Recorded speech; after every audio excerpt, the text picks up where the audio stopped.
So Brian, Cathie mentioned next generation internet, right? One of the buzzwords we hear is Web3. We also hear metaverse, NFTs, all these buzzwords. Can you kind of break that down and sort of how you think about these? Yeah, sure. So I think of Web 1 as really being about read-only. So people were trying to put magazines and newspapers kind of published on the internet and you would just read those. In Web 2, of course, with JavaScript and some of these technologies, we got more interactive web applications like Gmail or Google Maps, and we were able to do read and write. You could kind of interact with these applications. So Web 3 is really about read, write, and own. So you can now not only read and write, you can actually own a piece of these applications or these networks that are being created. And actually, I think Web 3, similar to Cathie, is going to be this foundation that a lot of the future applications built on the internet are all going to be built on Web 3. A lot of startups that are getting funded today, they all have some crypto angle to it. They're either using that to build their initial community, the actual content is put on the blockchain, they're using it to raise money, they're using it to accept payments globally. So it's kind of like, you used to say, well, this is a .com startup. You don't have to say .com anymore because every startup is using the internet. And I think that's what's happening with startups now. Every one of them is starting to use crypto. Okay, so Web3 also I think is going to be a great foundational piece of technology for the metaverse because of course in the metaverse you have this persistent world. You want to be able to own the digital items in that, and that's one of the things people are calling NFTs, non-fungible tokens. They're basically a way to digitally own an item that is provably unique. I know I have a copy of it, but nobody else can have the same copy of the same thing. And so NFTs have taken off in a really big way. They're useful in the metaverse.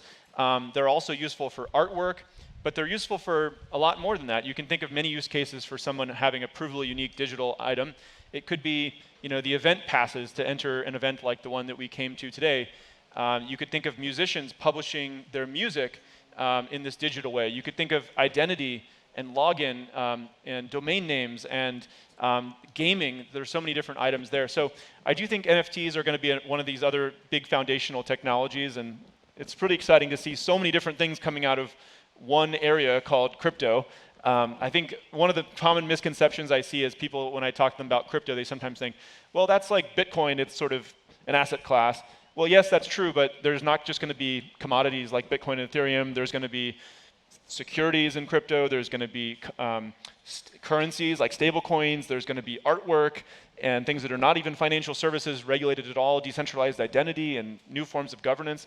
So it turns out this is probably the most exciting area, certainly most exciting area happening in financial services, but probably in technology broadly. This is one of the most important areas of innovation. There's a lot of speculation around Elon Musk and Twitter right now, and people are saying possibly that Elon wants to rethink Twitter and make it a Web3 type of application for folks to use. Well, what does that mean? What does that look like? Well, I think generally, this is a good effort towards free speech. I think freedom in all forms is worth defending, and crypto a lot of it is about economic freedom, so freedom of speech is another version. I do think there's an opportunity for Twitter to essentially embrace using a decentralized protocol. And just in the way that you've probably heard of DeFi, which is decentralized finance, there's another one called DSO, decentralized social media, which is another emerging area coming up. So a lot of teams are actually out there now looking at, can we make a decentralized protocol for social media where it doesn't mean some company owns my identity and all the content and all the likes and the follower graphs. Maybe I can own my own identity, a decentralized identity, and when I post something, it can be stored in IPFS or Filecoin in a decentralized ledger, and anybody could make a client to consume all of this information out there and display it to the user in various ways. And by the way, they could each have their own kind of content moderation policy, but the data, the identity, the follower graphs has all become a public good, essentially. It's democratized access to that. And I think that's one of the directions Twitter could go. I imagine that there's a number of startups and other companies that will be building competing decentralized social media products. Both of you are offering new products and platforms to try to cater to this institutional market. Brian, can you tell us about what you're doing here? What is Bitcoin Spot? It's just not enough for the institutions, is that? That's right, yeah. So we have a prime brokerage product that we've launched, and it includes more and more things over time that institutions have asked us for, including ways to earn yield on those assets with things like staking. As I mentioned, we acquired a derivatives exchange that we'll be launching in the future in that direction. a lot of our institutional clients, they're also looking at things like how do they do vendor payments and even payroll in crypto. We actually launched something called Coinbase Payroll recently, which has had a lot of good adoption. And so, yeah, we're seeing people use it not just for treasury management as a hedge against inflation, but as part of this new asset class. And then they're beginning to use it for payments, B2B payments and payroll in a broader sense as well. So I think it's just going to become more and more integrated into various aspects of how institutions operate their company. You mentioned, retail adoption sort of led in this space, and now we've seen, as I mentioned at the beginning, Fidelity's announced they're going to allow customers to put Bitcoin into their 401ks. Do you see this as a positive development? Well, I agree with Cathie. There could be more clarity. I think there's cause for optimism though as well. And one thing is that in Biden's recent executive order, they did ask various departments of the government in the U.S. to come back and say we need clarity on this industry. But it was very positive to see them also mention that we need to protect the innovation potential of this technology because this represents a huge opportunity where we want to preserve this in the United States. That was really positive. Another really positive thing I've seen is that when I do spend time in DC, I think this is a very bipartisan issue. There's people on both sides of the aisle who are very pro-crypto, and I would even say the majority of people who I meet with in Congress now, 50% or more, are pro-crypto. They believe in this is a net good for society. Yes, it needs to be regulated, but and then it's actually getting harder and harder to meet a true crypto skeptic in DC.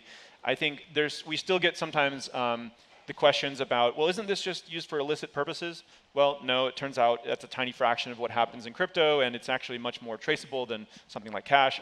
People ask me about, doesn't this just use a lot of electricity and destroy the environment? Well, it does use electricity, but electricity can be generated in a green way or not a green way, and the industry is moving to things like proof of stake, which are even more energy efficient.